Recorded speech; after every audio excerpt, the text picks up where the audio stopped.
Hello, hello. Hello, I'm Kaylyn. I'm Dr. Cynthia, This is Intuitive Hypnotherapy Podcast. where we invite you to come for the chat and stay for the healing. How are you? I'm very good. How are you this lovely Tuesday morning? Good. Yeah? Very good. Yes. Have you recovered from your 4th of July week? I have. It was kind of nice to take, a week off, and I don't know if we've talked about it with our audience, but I know I've told you, like, I like what I do for work. So I kind of have a hard time sometimes, like, closing it up, go do something, get away from the computer. Little work-life balance. Yes, yeah, it was really, really nice. So we took a few days and kind of adventured around. And did you go out of state? Kentucky. That's out of state. Just over the river. We went to see, there's like this recreation. Somebody built an ark, the ark. Somebody built it in Kentucky. It's giant. Where else? But out of curiosity, Dave was hilarious. He's like, I hear there's animals. And I kind of want to see something like built like this. I got to see it. So I'm like, all right, let's go. That's a road trip. It was kind of cool. Had gardens and animals. And I mean, not as many animals as I was looking for, but What kind of it animals? was fun. We did that. The real animals, they have, a bunch of little statues and stuff, but kangaroos, emus, goats. Yeah. Okay, wait. So you said real animals. So were there unreal animals? So when you went inside the ark to see like how they picture it was built, right? Okay. They have all the cages for all the animals that he had on board. Okay. And they show, this was the most interesting part. And then they said in the beginning, well, the animals you might see aren't going to be like the animals you think. So I'm like, giraffes, bears, horses, I don't know. But the animals were all like, they were dinosaurs. They were dinosaurs. They were a version. And then there was a little plaque with a description that said, well, this is close to the modern day, whatever, I don't know, sloth, something like that. It was not what I was expecting at all. So evolution made it. That's why I was confused. To biblical. That's why I was very confused. And so I was like, I mean, it was cool. I thought it was cool, but I was just like, that was not at all what I was expecting. And luckily I wasn't the only one. The stranger comes up next to me as I'm looking, and she's like, did you know there were dinosaurs? And I just started laughing. I was like, no, I had no idea that that's what was on this boat. And she just laughed. She goes, I never heard that story. I was like, who knows? And then of course, Dave was hilarious because right when we walk in, he goes, the ark has air conditioning? Of course, as we're halfway through, I was like, it'd be a lot less crowded if it didn't have air conditioning. Fair. But yeah, we spent a day doing that, and then continuing, I guess, with the boat theme, we did a little riverboat cruise on the Ohio River. Okay. And I have to dab my eyes. Was literally crying for that. Yeah, trust me, that I was just like shocked. But yeah, we did a little riverboat cruise. It was only about an hour or so, but they had a kids section that they did a pirate cruise, so the kids learned how to be pirates, and then a couple days of just hanging around the house. It was nice. Once they pass through the evolutionary, arc experience. I'm telling you, I was like, everything's combined here.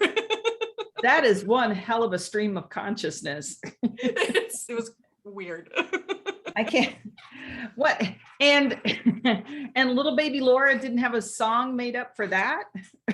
No. And as you can imagine, when we said there were going to be animals there, they had a little zoo. We thought there would be more animals, but we weren't halfway through the arc before she's like, can we leave now?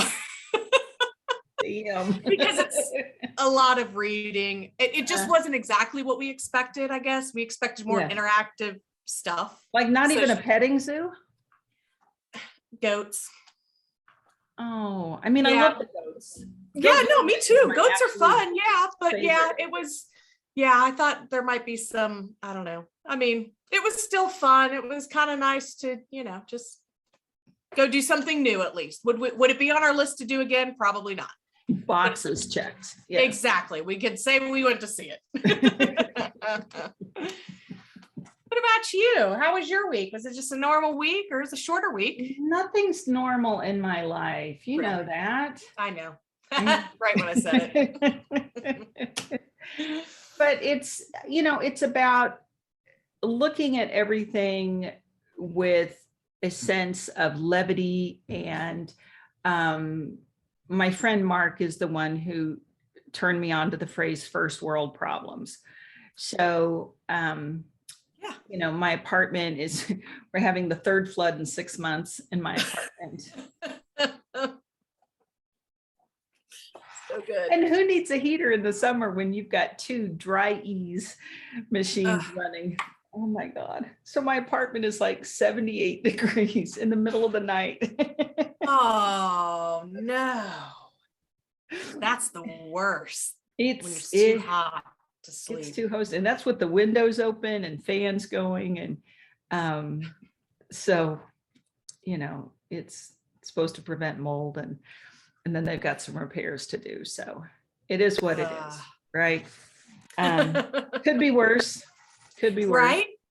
Right?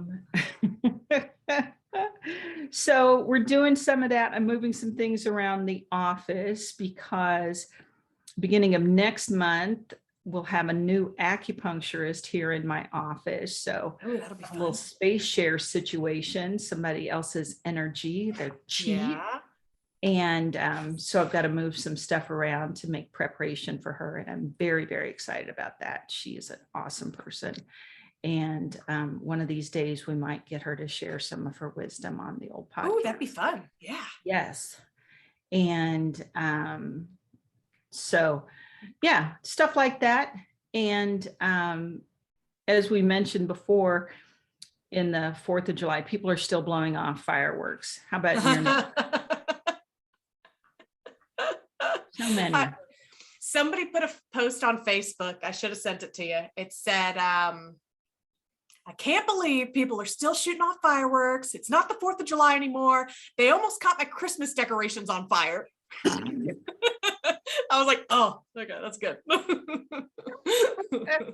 I like it. Yeah. Got all that gunpowder in my pumpkin spice latte. Right? Damn it. Got a little extra. So I went to the boardwalk and had coffee with my friend who's visiting from New York.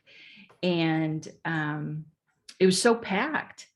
See, so this is the time of the year, when you live somewhat close to the coast, when all the tourists are here. So it's just packed.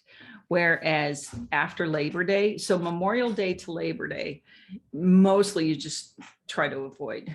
The locals try to hunker down. Yeah, because it's just crazy. If you want to go before 7 a.m. And I almost made it today. I was there at 7:30. Nice. But after Labor Day, most of the tourists are out. And so you have free reign and it's much less crowded. It's lovely. But yeah, so it's just, we took the dogs, he has a Chihuahua. That was the inspiration for me getting my Chihuahua. And they're just so funny together because they walk off leash and they just introduce themselves to people. They walk into, because the patios on all these beachfront homes are open. And so they're just checking out all the patios. I love it.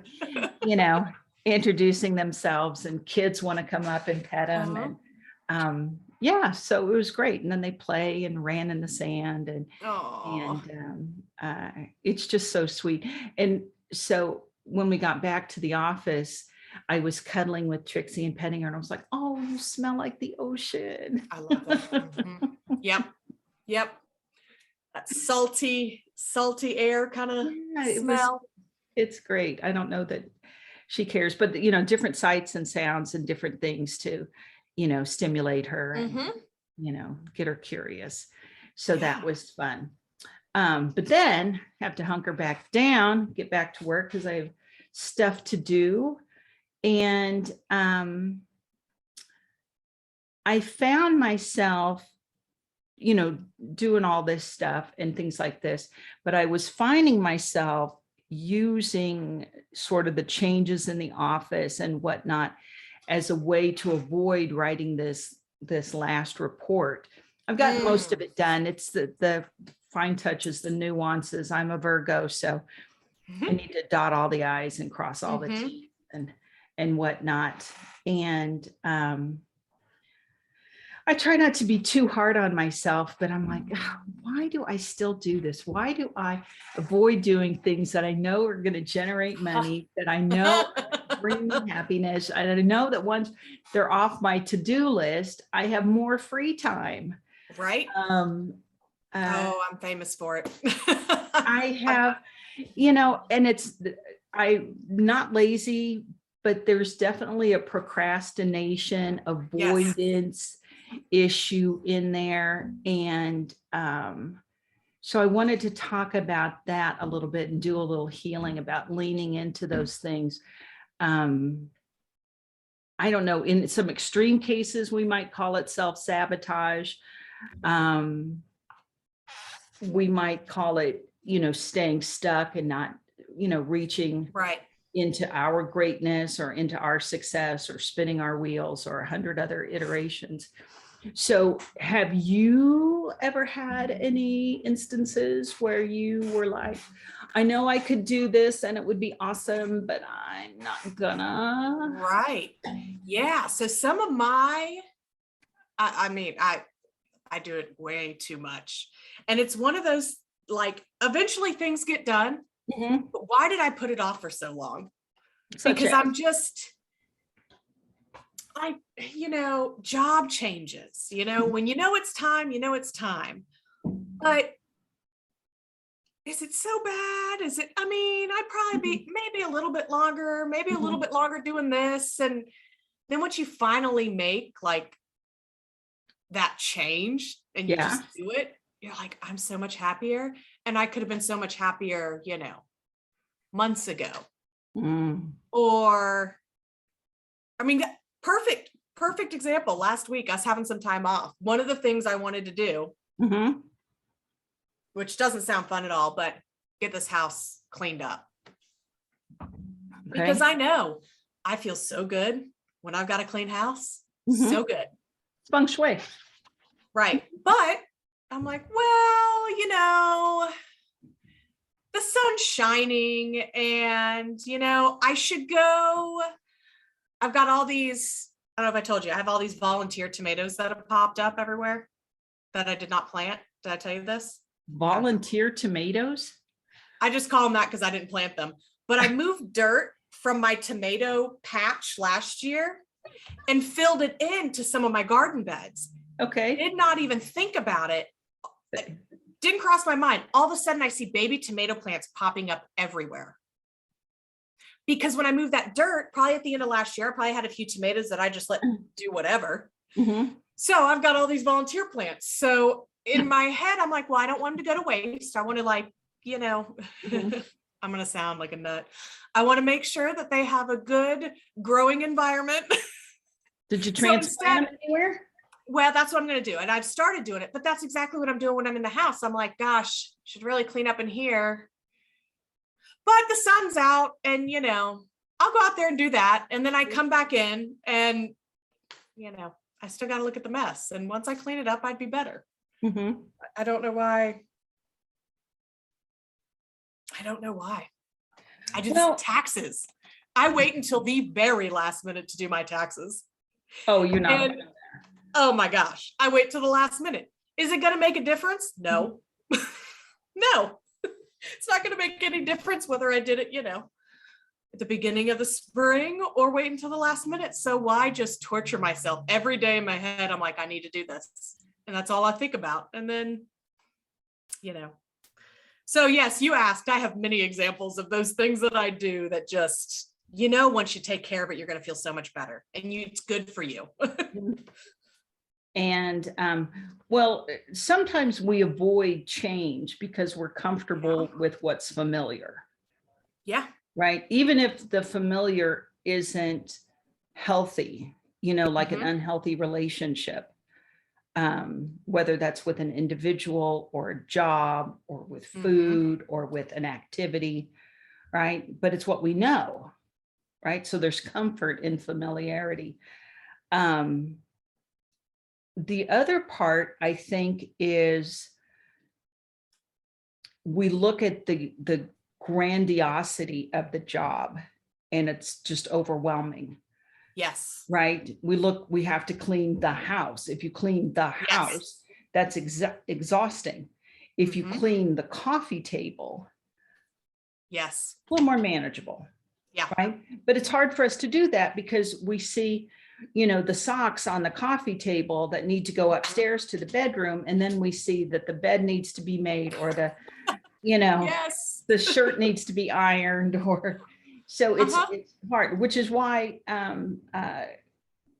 some people outsource and get a cleaner, because a cleaner is objective and they go in and they don't have any attachment to your stuff and they just get it. I did have one cleaner who put stuff away so good that it was stuff where she thought it should be and not where you knew it would be. Oh my God. I was like hunting for months to find stuff. Oh, no. Oh, that would be bad. She was great. She was just, got to get rid of the clutter. So yeah, so we have some of that. And then I think part of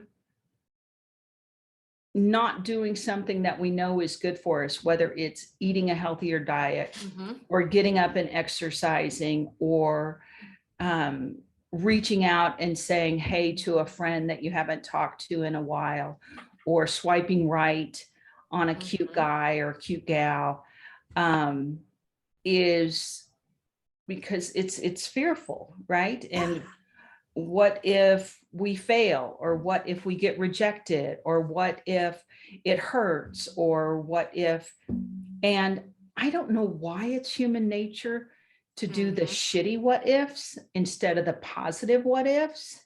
Yeah.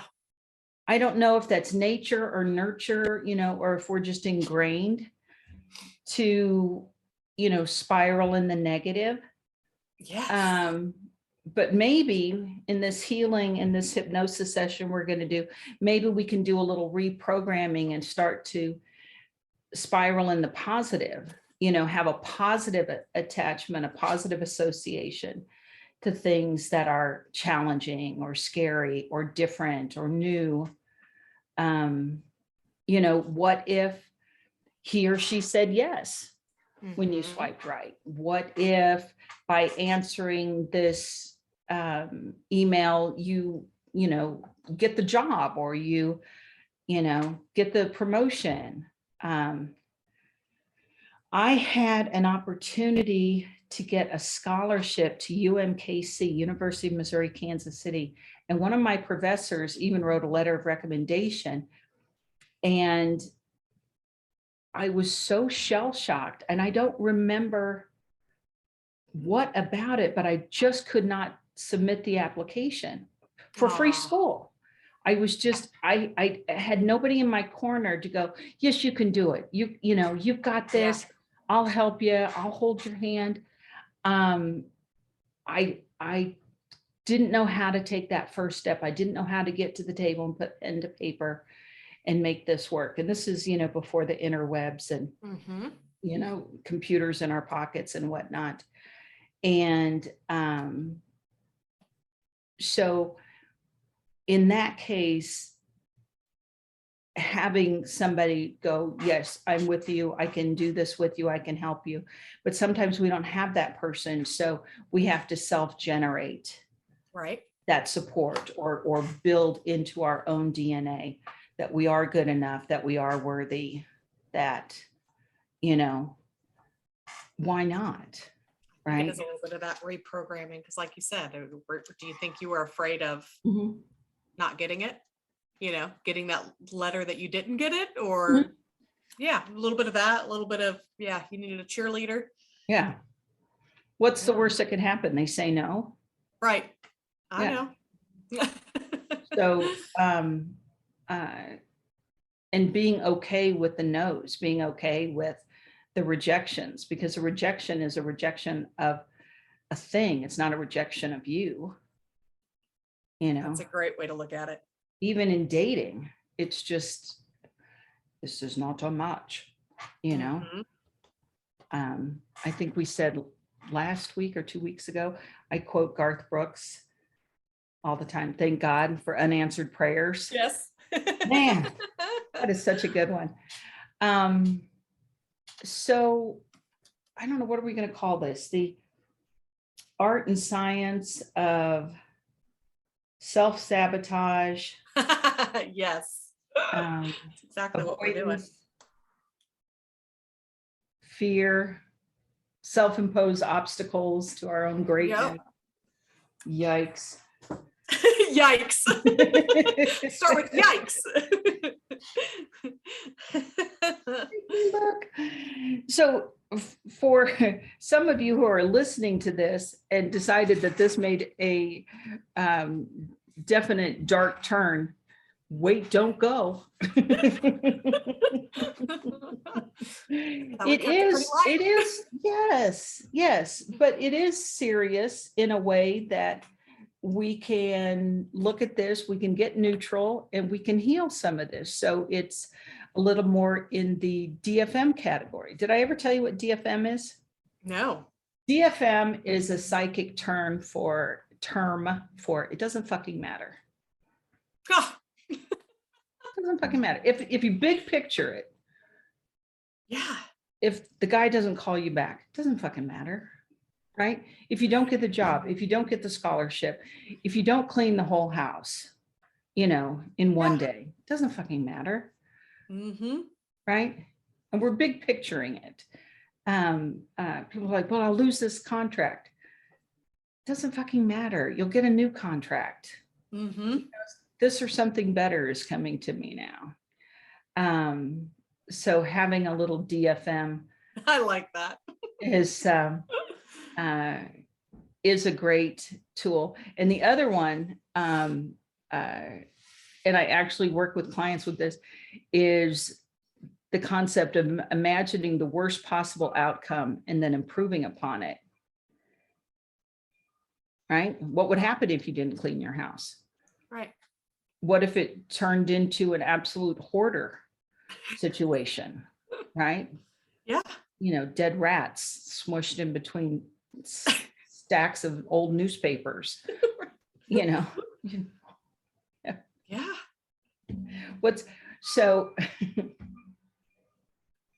Sorry for the hoarder community. So what would happen if you don't? And then you can just let your mind go bananas in how bad that would look, how bad it would smell. And then this is the law of dichotomy, but the moment you can imagine the worst possible outcome, maybe your house gets red tagged by the county. Right. Can't see in the windows, it's so high. You have to move out, you have to stay in a hotel until they clear out all the stuff. What are you going to do? Okay, so you get a chance to regroup, you get a little chance away from your schmutz, you get to sit down and prioritize what's really important, so, and I'm just making this shit up, but if that happened, your brain would automatically click on to all the ways to get out of that. Right. If you allow it. Like, oh, what would happen if this? Oh, I could do this, or I could do this, or I could do this. And you start figuring it the fuck out. And then all of a sudden, you go in and you're like, I'm just going to clean a corner. And once the corner's done, I'm done for the day. Yeah. I'm just going to do one report. And, if I get the orthopedics, neurologicals done, That's great. Box checked. Move on. I'll catch more tomorrow. Right. Right. We start compartmentalizing things. If I haven't rolled enough cliches into this, let's do one more. How do you eat an elephant? That's what I was thinking the whole time. One bite at a time. One bite at a time.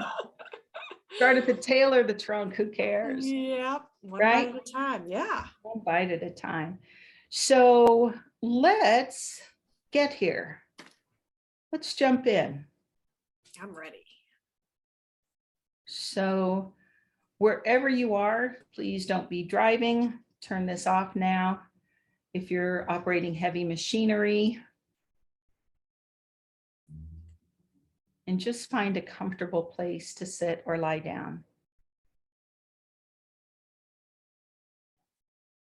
And if you're a little lit up by the conversation, good for you, because that means that whatever is lit up or is bubbling to the surface to get healed. Good for you.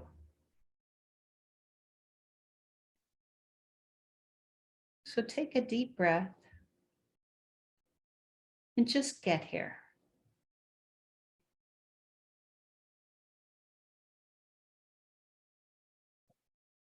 Say hello to your physical body. Thank it for putting up with you. Thank it for getting here.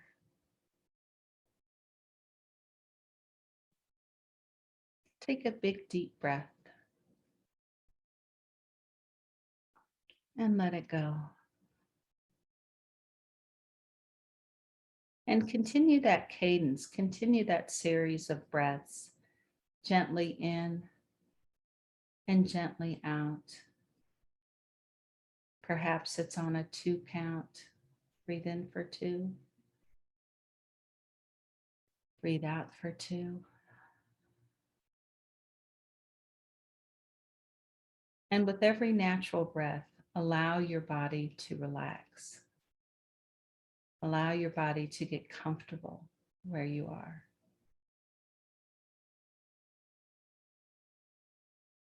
Start allowing the small muscles around your eyes to soften and relax. Allow the small muscles of your face to soften and relax. Allow the muscles of your scalp, your neck, your upper shoulders to soften and relax. Allow those waves of relaxation to go all the way down your arms, your torso, your legs, your lower legs, all the way to your feet and toes. Letting those muscles of your arms, your upper arms, forearms, hands, the small muscles of your fingers to soften and relax.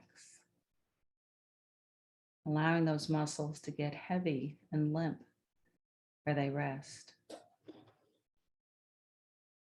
Allow the muscles of your neck and shoulders, your upper back to soften and relax. Your shoulders drop away from your ears. Your arms get heavy, comfortable. Allow the muscles of your lower back, your hips, your thighs, calves to soften and relax. With every natural breath, they become softer, loose, heavy, comfortable. And allow those muscles of your feet, small muscles of your toes, to soften and relax. And with your next inhale and exhale, you go deeper and deeper down into relaxation, comfort, peace. Noticing the chair beneath you, noticing how the chair supports you. And in turn, you allow yourself to be supported by the chair. And know that this is a metaphor for the universe supporting you.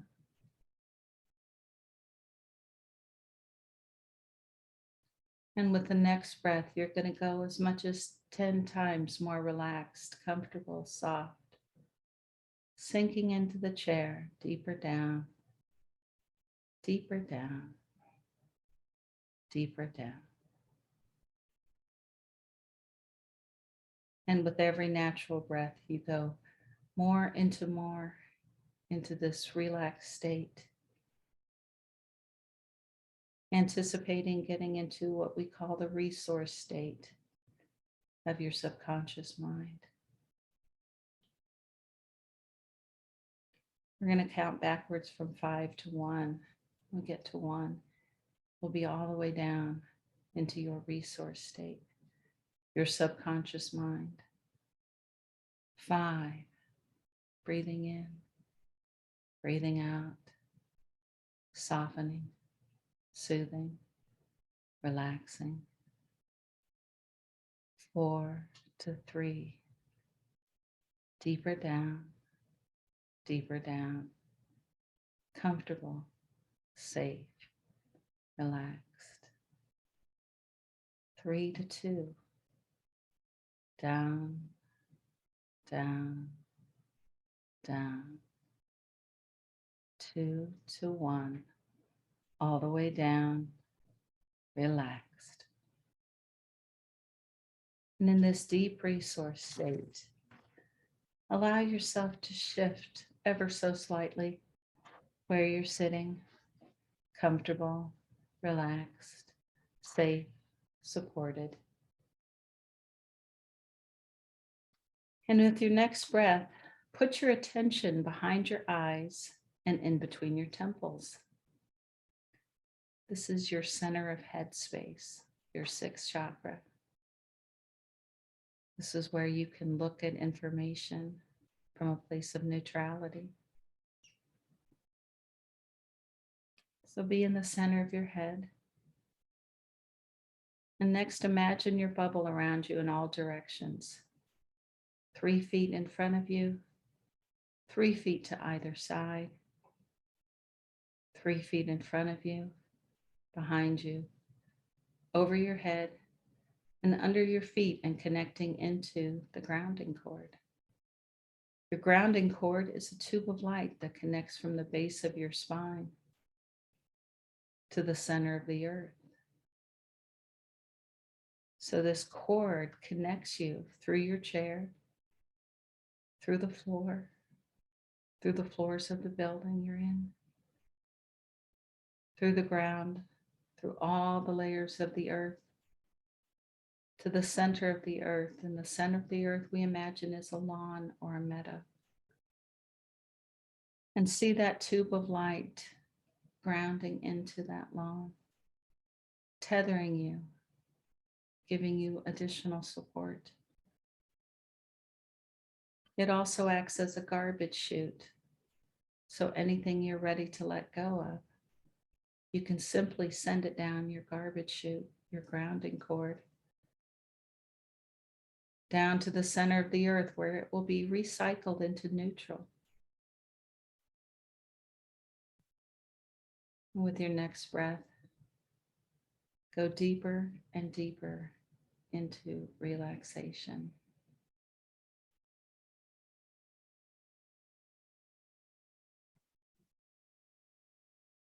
And in the next moment, we're going to imagine in our mind's eye that we are stepping into a gray room. See this gray room outside of your bubble, outside of yourself. And see yourself in this room, yet stay in the center of your head. And in this gray room, written on the walls, on Post-it notes and sheets of paper, are all the reasons, real or otherwise, why you can't take your next step, why you can't move forward, why you can't find your prosperity, why you can't finish cleaning the house, why you can't finish that report or submit that proposal or ask for that raise. On the walls and the ceiling in this gray room are all the reasons why you can't. On the walls of this great room, this gray room, the color gray, there are programs and energy of self-sabotage. Those little voices that say you're not good enough, it can't happen for you. And any other thing that might be holding you back, keeping you from your prosperity, keeping you from your gifts, your divine right. So in your mind's eye, in this gray room, look around and see all these Post-it notes, see all these pieces of paper with lies on the walls of your gray room. And in the center of this gray room is a fire pit.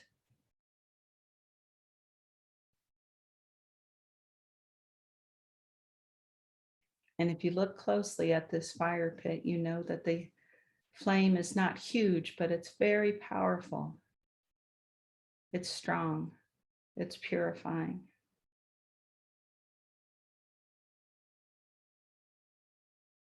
And what you can do is you can rip off those Post-it notes, those lies, those reasons why, those elements of self-sabotage. And you can even move your hands as if you're pulling them off the walls and throw those pieces of paper into the fire pit. And in your mind's eye, see them burning to ash. And when that happens, you are destroying that force that's holding you back, that self-sabotage. You are turning that energy into neutral. So you can take these Post-it notes off the wall one at a time, and you can reach for them as if you're in that room, and you can peel them off and throw them into this fire pit, and you can see them incinerating. You can feel the warmth of the fire on your face. And look around that gray room and see where these Post-it notes are with this information that's been holding you back. And make sure you check in the back of the room, because that shit likes to hide. Look on the floor, look on the ceiling, and start grabbing those pieces of paper that represent energies, thoughts, considerations, programs that are keeping you from taking your next step. Maybe it's just a pink Post-it note, but you know that that pink is holding you back. It doesn't necessarily have to be spelled out for you. So just take them off the wall. Take them, grab them by the fistful or one at a time, and throw them into that fire and watch them incinerate. And with every one that you incinerate, start noticing how you feel in your physical body as you have unburdened yourself from this self-sabotage, this self-doubt, this self-fear. And with every Post-it note that you grab off the wall and you throw into this fire pit, you start feeling more and more like yourself, more and more like that badass that you are, more and more like you're 10 foot tall and bulletproof. You can do this. It is your divine right. Keep pulling those pieces of paper off. Keep pulling those parchments off. Maybe you see them on the floor, grab them up. Use your hands like you're getting them off the floor. Throw them in that fire pit and see them incinerate. See them burn up. See them turn into neutral energy. And notice how good you feel. Notice how on purpose you feel. That's all it was, is just stuck energy. And you just did a massive healing for yourself to unstick this energy, to remove old programs that say you're not good enough, you're not powerful enough, this can't happen for you. Why not?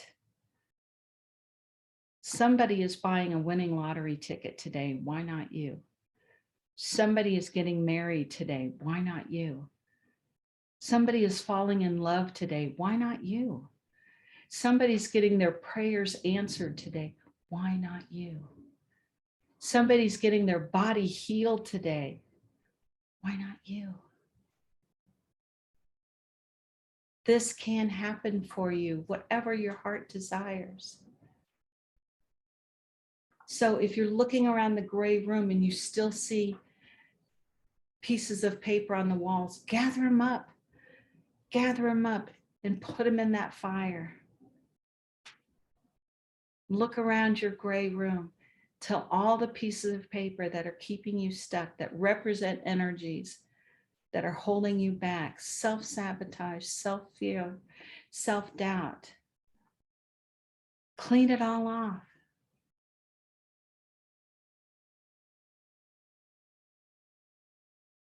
The Bible says that you are made in his image, and greater things shall you do than he has done. You can believe that. You are awesome. You are worthy. So take a last look at the gray room and see if there's anything else that needs to be burned up, incinerated, destroyed in the name of your healing.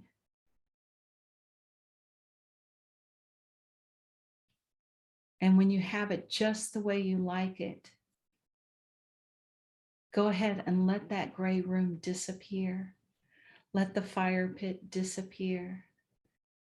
But keep the healing, keep the lightness, keep the power, keep the motivation, keep the assertion that you are wonderful and you are worthy of all good things. Bring that energy into you. Fill yourself up to overflowing with all the good stuff. And when you're ready, do another sweep of your bubble and clear out any energies that may have gotten stuck in this massive deprogramming. Look around your bubble and make sure that everything is glistening and shining and perfectly symmetrical. See your chakras spinning. And give yourself any other positive quality that you need in the moment. If you need some validation, if you need some goodwill, if you need some body level healing, just intend that you're breathing that in with every natural breath. And know that you are good enough to change your destiny, to move forward, to take those next steps, and that you are worthy of all good things. So when you're ready, we're going to count up from 1 to 5, and you're going to take all this with you. This is a permanent change. This is nothing new. This is who you are. 1, coming back into your body. 2, feeling alive, great, motivated.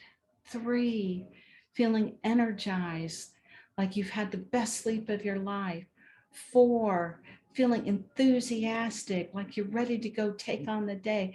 5, eyes open, wake up, stretch, cheer yourself. Yay! You are the best.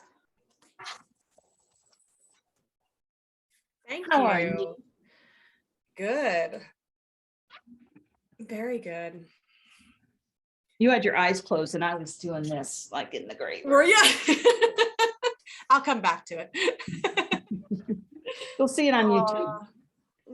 Yeah. Oh, thank you. So that No, wasn't it's- too bad. So we talked about the juicy stuff, Yeah. but then we worked through it. That's leaning into the darkness. Yeah. Yeah. That's what I needed. Sometimes, you just got to be reminded, you know. Throw some shit in the fire pit. Yep. That's exactly it. And then maybe you might go to a grill off. Right. Or grill out. Grill out. Grill Grill out. off sounds like a competition though.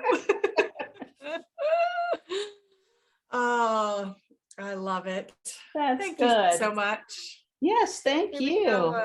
Maybe I'll tackle a corner in here. We'll see. Baby I know what steps. I'm getting ready to do. And so what are we? Intuitive Hypnotherapy Podcast. You came for the chat, you stayed for the healing. Our email is intuitive.hypno.doc @gmail.com.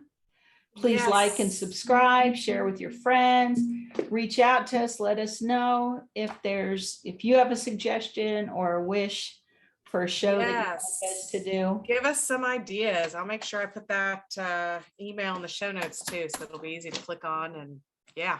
Perfect. Awesome. Thank Awesome. you. Well, it was a pleasure as always, my friend. Yes. We'll see you next week. Thank you. Bye. Bye.